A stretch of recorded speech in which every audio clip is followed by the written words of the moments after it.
Do you know what the US president desperately needs? A crystal ball to see the future, to read Vladimir Putin's mind, because right now Biden's policy has no direction. He's trying a bit of everything. Talks, troops, military aid, sanctions, it's like shooting in the dark.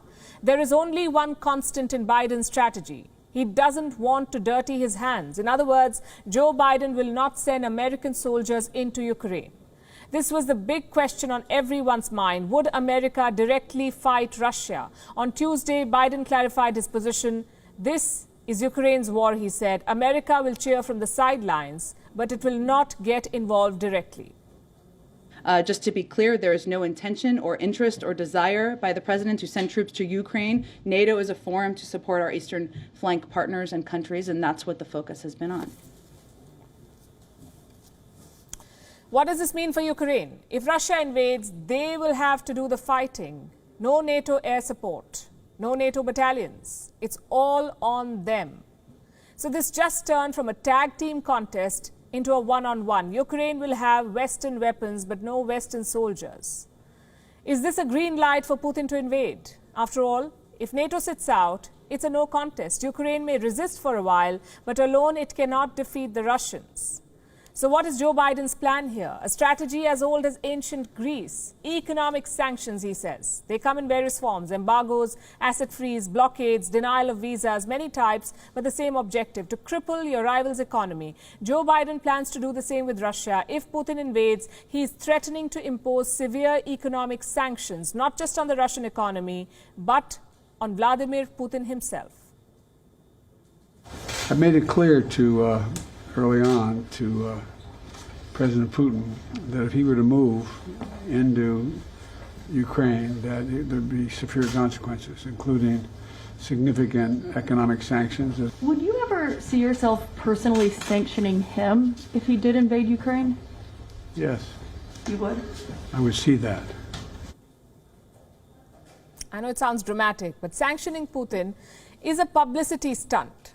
Just think about it. It's not like Putin is vacationing in Florida or buying a condo in Manhattan. Sanctioning him is pointless. Sanctioning his economy is a better option any day. But even here, there is a caveat. You see, sanctions depend on two things. Number one, the power of the government imposing, and number two, the number of people joining it.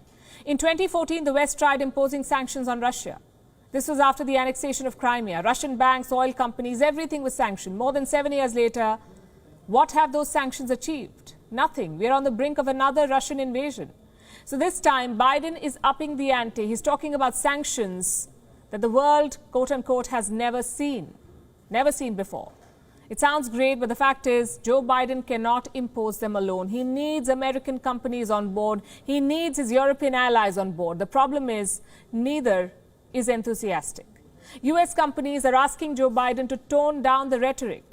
Here's what America's largest energy lobbyist has said. Sanctions should be as targeted as possible in order to limit potential harm to the competitiveness of US companies. So saving Ukraine can wait. Their bottom lines are more important. Same with the European Union and European nations. They're okay with basic sanctions, but they do not want to push Russia beyond a point. And like we told you, basic sanctions do not work. Russia can simply spin the narrative. How's that? A, by looking for new markets. They can sell their energy to Iran or Venezuela or China. And B, by playing the victim card. Putin can galvanize his people by pointing to Western sanctions. It plays into his propaganda. The evil West hurting the Russian people. Simply put, sanctions do not work in a divided world. And that's where we are right now. A world split into three camps. The ones backing the US completely, the ones sitting on the fence, and the ones supporting Russia. This map should give you a better idea.